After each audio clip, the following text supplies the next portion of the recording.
Hey guys, it's me, Cameron. It's about 4 years since I last posted a video talking about how to get into the University of Florida, so I figured it was about time for an update. A lot has changed since I first posted that video. That was my freshman year. Now I am graduated and living in New York City. Also, UF has risen in the rankings from number 8 in the nation to now number 5 for the second year in a row. But the one thing that hasn't changed is that I'm going to try to provide some value to you guys in this video, talk about the statistics that UF is looking for their applicants, and giving you my advice on what you can do to get into UF. Also, make sure to stay tuned to the very end of the video where I give you the number one tip that UF honestly doesn't mention at all. So let's get started. So now on the screen, you are seeing the 2022 admitted student profile. This comes directly from UF's admissions website, and the ranges below reflect the middle 50% of accepted applicants. So that means the 25th percentile up to the 75th percentile. So the middle 50 for GPA is 4.4 to 4.6, SAT 1350 all the way up to 1490, which is crazy. And finally, ACT 30 to 34. So this means that even if you're at the top end of the spectrum, you've got a 34, you're still only 75th percentile applying to UF, which is bizarre because I'm sure a 34 is like the 98th percentile as far as distribution of the actual test takers. So it's pretty remarkable that you can score that and still be 75th percentile as far as an applicant for UF. Now, here is some data about the class of 2025. So this is from a year ago, but the stat is that among the first year enrollees at the University of Florida, 81% of students were in the top 10% of their class in high school, and 98% of the first year enrolled students were in the top 25th percentile. That's pretty remarkable, and the fact that 98% were in the top 25 shows that maybe if you aren't in the top 25th percentile at your school, you need to work on that.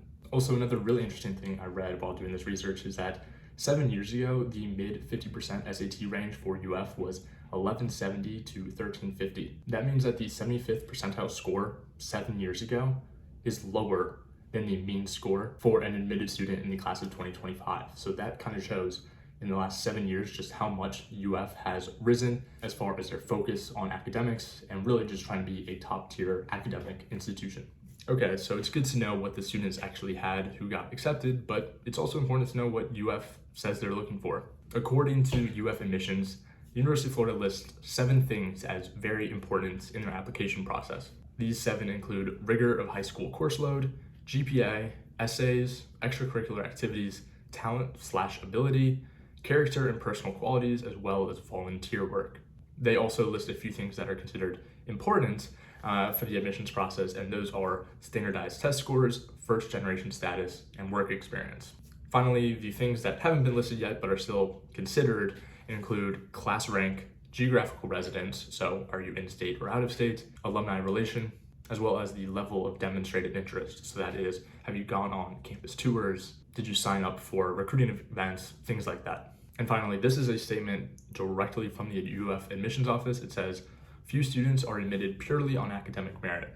While the potential for academic success is a primary consideration, UF's comprehensive holistic application review also considers personal essays, academic awards, extracurricular activities, family background, and home community.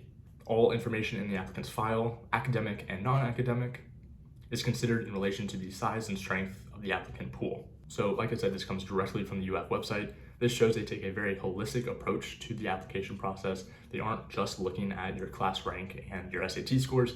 They really look at you as a person and not just a student. From my experience, UF really does care about having a very well-rounded and diverse university, and I think that really is reflected in their application process and who they accept. So my advice is that GPA obviously is extremely important. If you have a 3.2 GPA, chances are you're not going to get in, and you probably know it. But with respect to GPA, it definitely follows the law of diminishing returns. Once you have a 4.8, the difference between a 4.8 and a 4.9 probably doesn't affect your chances of getting accepted too much. So it's important that once you kind of reach that threshold, you focus on campus involvement and extracurriculars. This is definitely what allowed me to stand out in the application process, get accepted. I knew a lot of people in my high school who had better test scores, SAT, GPA, and class rank than me, but didn't get accepted to the University of Florida. Well, I did.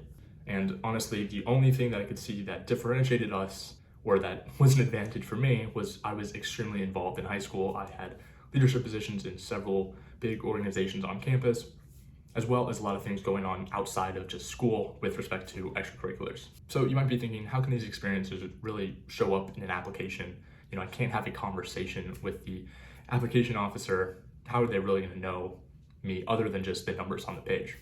Well, I think this is where the essay really does play a major role. So some advice for your essay: I think it is so important to write about things that you are very passionate about. Over the years, I've had a lot of people message me about their essay and if I think it's good or whatever.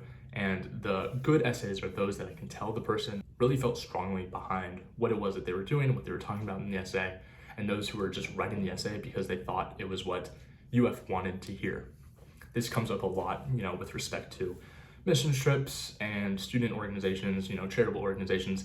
I'm not saying these aren't great and amazing things that have a positive impact, but I think sometimes it's clear in these essays that you did this because you thought it would look good for your college applications, and less about the fact that you actually cared about the cause behind it. But if you are truly passionate about these things, 100% write about it. If you have some deep story that connects you to these organizations, write about it. What's important is not to fall into the trap of just writing something because you think that's what UF wants to hear. What they want to hear and what they will accept is a story that clearly shows who you are and a passion of yours that's gotten you to where you are today.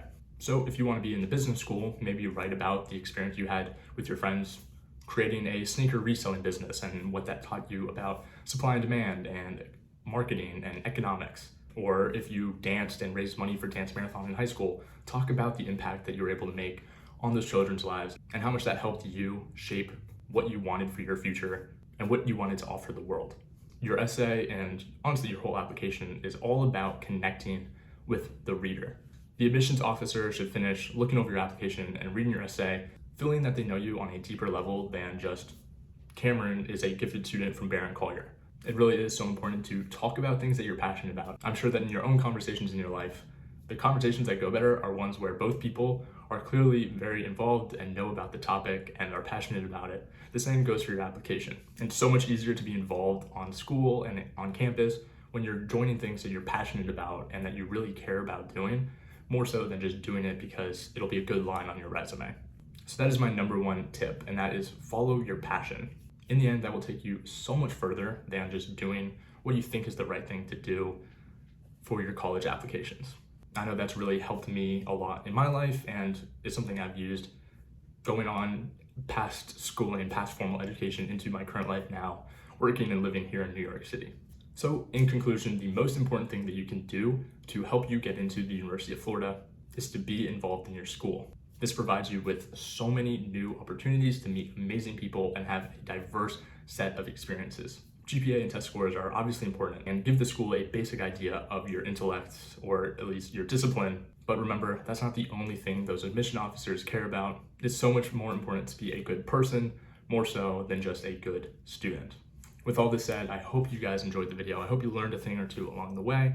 As always, if you have any questions at all, you can reach out to me on Instagram right here at Galbraith. I'd love to help you out, and I'll see you in the next one. Peace.